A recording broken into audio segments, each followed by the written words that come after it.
We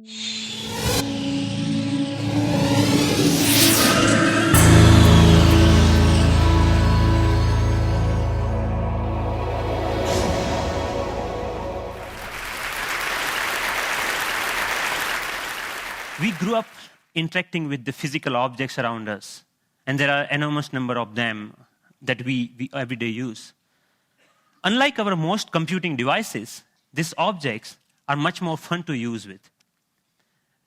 When you talk about objects, one another thing automatically comes attached to that thing, and that is gestures, how we manipulate these objects, how we use this object in everyday life. We use gestures not only to interact with these objects, but we also use to interact with each other.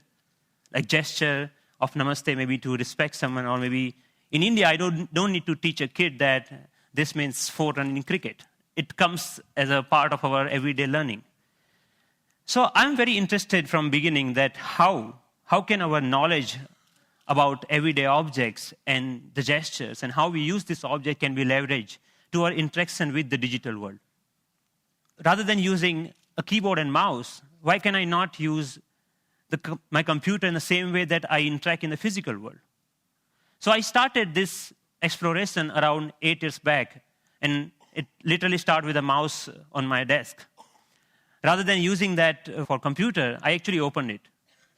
And most of you might be aware that in those days, the mouse used to come with a ball inside, and there are 2 rollers that actually guides the computer that where the ball is moving and accordingly where the mouse is moving.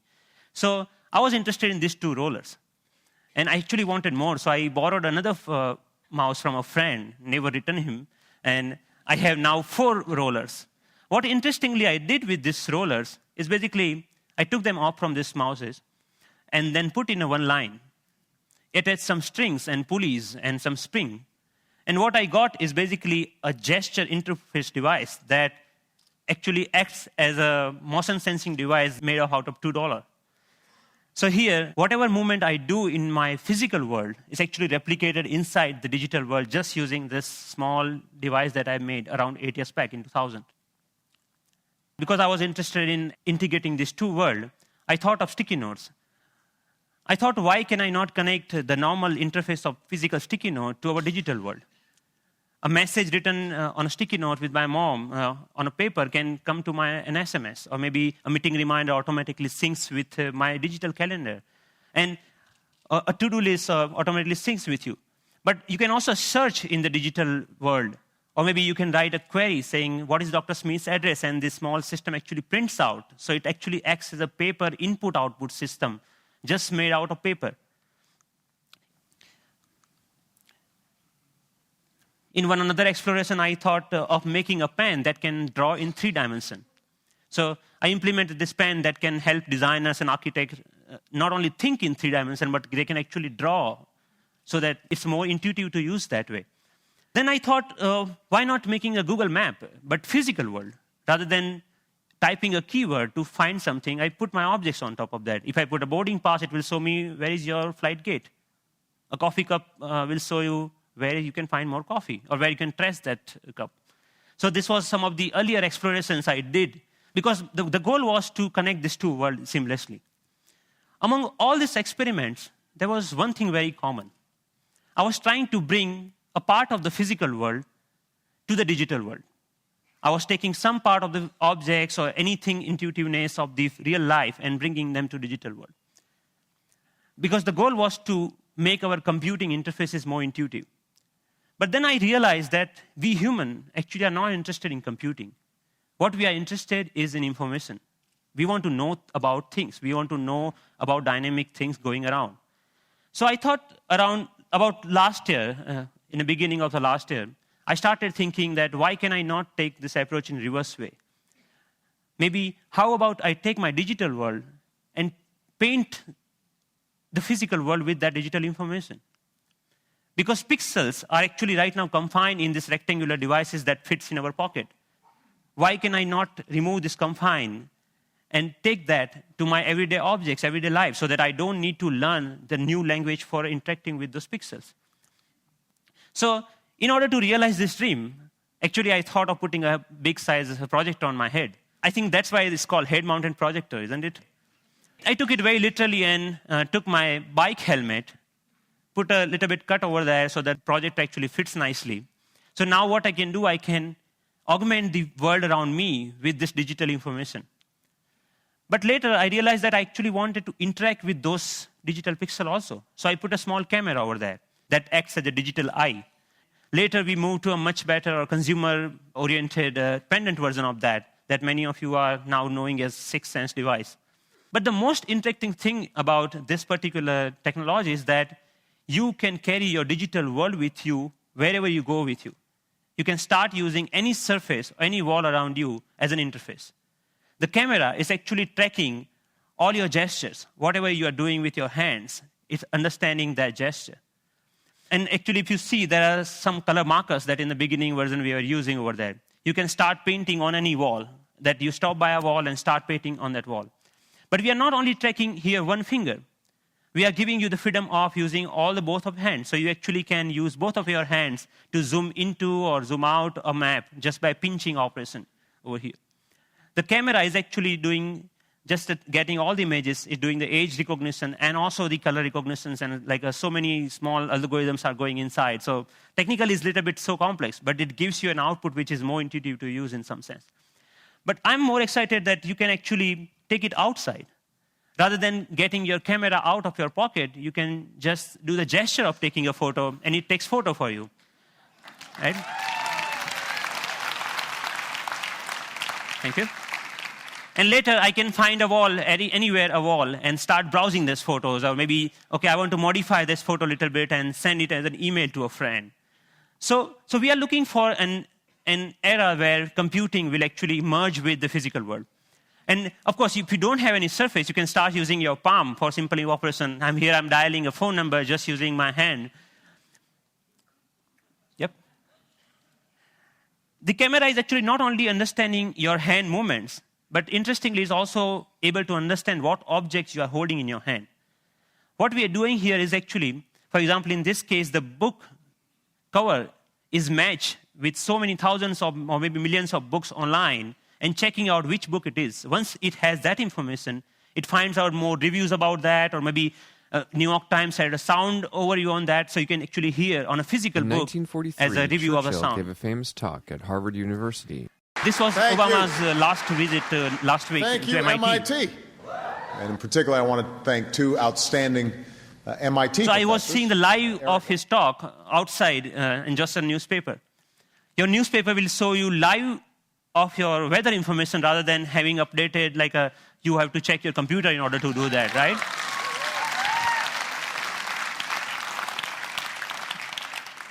When I'm going back, I can just use my boarding pass and to check, my flight has been how much delayed. Because at that particular time, I'm not feeling of opening my iPhone and checking out a particular icon. And I think this technology will not only change the way, yes, it will change the way we interact with people also, not only the physical world. The fun part is I'm going to Boston Metro and playing Pong game inside the train on the ground, right? And I think the imagination is the only limit of what you can think of when this kind of technology merging with the real life. But many of you argue, actually, that all of our work is not only about physical objects. We actually do lots of accounting and paper editing and all this kind of thing. What about that? And many of you are actually excited about the next generation tablet computers to come out in the market. So rather than waiting for that, I actually made my own and just using a piece of paper. So what here I did is remove the camera. All the cameras, webcam, have a microphone inside that camera. I removed that microphone from that. And that, just pinch that, just make a clip out of that microphone and clip that to a piece of paper, any paper that you found around. So now the sound of the touch is exactly getting me when exactly I'm touching the paper. But the camera is actually tracking where my fingers are moving. You can, of course, watch movies. Good afternoon. My name is Russell, and I am a wilderness explorer in Tribe 54. And you can, of course, play games. Here, the camera is actually understanding how you're holding the paper and playing the car racing game.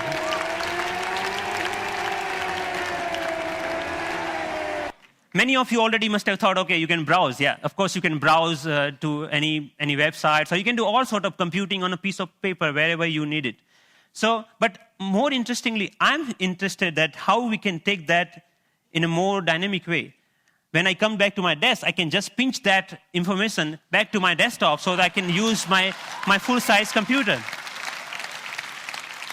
And why only computers? We can just play with papers. Like paper world is interesting to play with. So here I'm taking a part of a document and putting over here the second part of from second place, and I'm actually modifying the information that I have over there.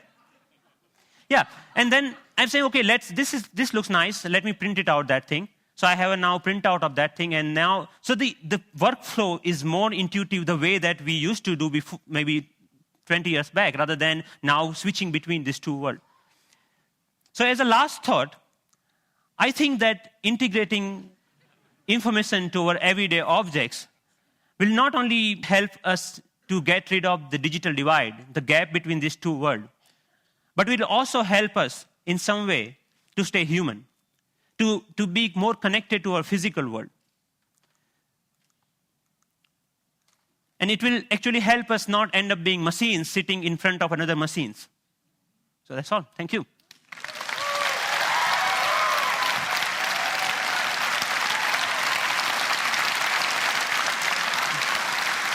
Thank you.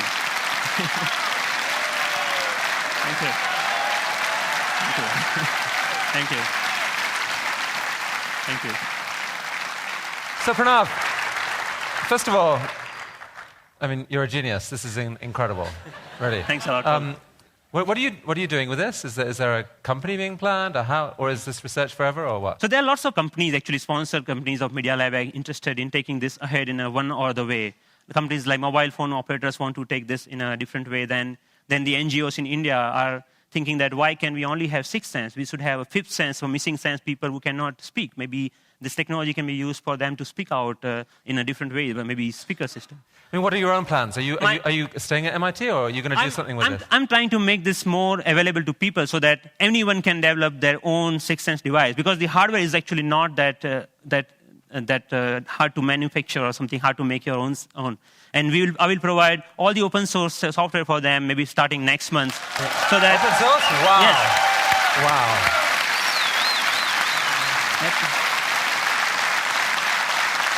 Are you going to come back to India with some of this at some point? Yes, of course.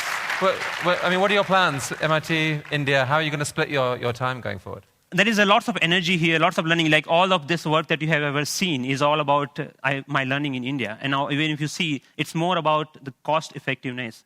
This system costs you $300 compared to the like $20,000 of Surface tables or anything like that. Or maybe even the $2 mouse gesture system at that time was costing around like $5,000. So we actually, I showed that to in one of the conference to President Abdul Kalam at that time. And then he said, okay, we should use this in Bhabha Atomic Research Center for some use of that. So I'm more excited about how I can bring the technology to masses rather than just staying that technology into lab or environment, something like that. Based on the people we've seen at TED, I would say you're truly one of the 2 or 3 best inventors in the world right now. And it's been an honor to have you here at TED. Thank you. Thank you so much. Nice to meet you. That's fantastic.